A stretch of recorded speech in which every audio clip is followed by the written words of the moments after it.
Hello, Bacho. Let's take a given question. The question says a person throws a ball with velocity v from the top of a tower in vertically upward direction.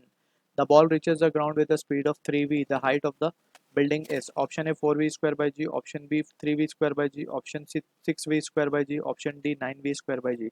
So इस question का जो key concept we need to understand is the concept of motion under gravity.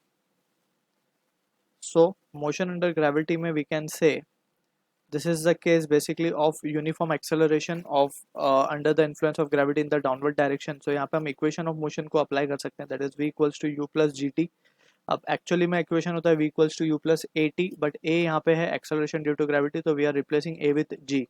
Second relation is displacement time relation, s is equals to ut plus half at square की जगह we will substitute gt square, and finally we have v square equals to u square plus 2gs, that is velocity displacement relation. So this is valid only for constant acceleration. Since यहाँ पे acceleration constant है g, that is acceleration due to gravity, so we can apply this equation. So now let's try to understand the situation. यहाँ पे हमारे पास एक tower given है. Let's suppose this is the tower of height h मान लेते हैं, ठीक है. यहाँ से एक person ने बॉल को थ्रो किया with v velocity. अब ये बॉल कुछ हाइट पे जाएगी and again it will come back on the ball reaches the ground with 3v. अब यहाँ पे लेट से ये बॉल है, यहाँ पे जब ग्राउंड पे रीच कर रही है, सो इसकी स्पीड हो गई है 3v, ठीक है.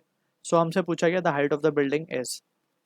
अब ये पॉइंट को a बोल देते हैं, ये पॉइंट को b बोल देते हैं when it is reaching the ground.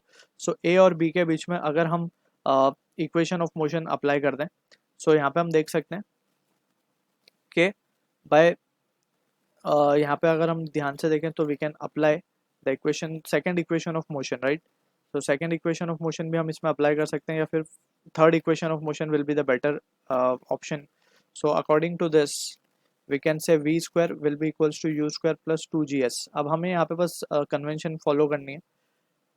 v square is the final velocity, तो फाइनल वेलोसिटी a से b पे हम अप्लाई कर रहे हैं, right. So final velocity b पे देखी जाएगी, so it will be 3v square यानी कि 9v स्क्वायर हो जाएगा, ठीक है. That will be equals to u square, initial velocity क्या है a पे, v स्क्वायर है, सो v स्क्वायर. अब यहाँ पे g जो है g तो नीचे की तरफ एक्ट कर रहा है, राइट.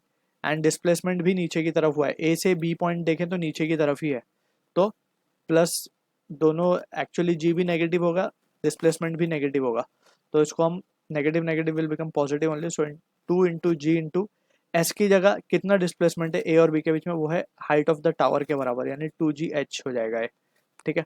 तो यहाँ से हम देख सकते हैं 8v square upon 2g will be the value of h. तो यहाँ से हम देख सकते हैं 4v square by g will be the answer for this question, जो कि मैच हो रहा है हमारा ऑप्शन ए के साथ. So I hope you understood the solution. All the best.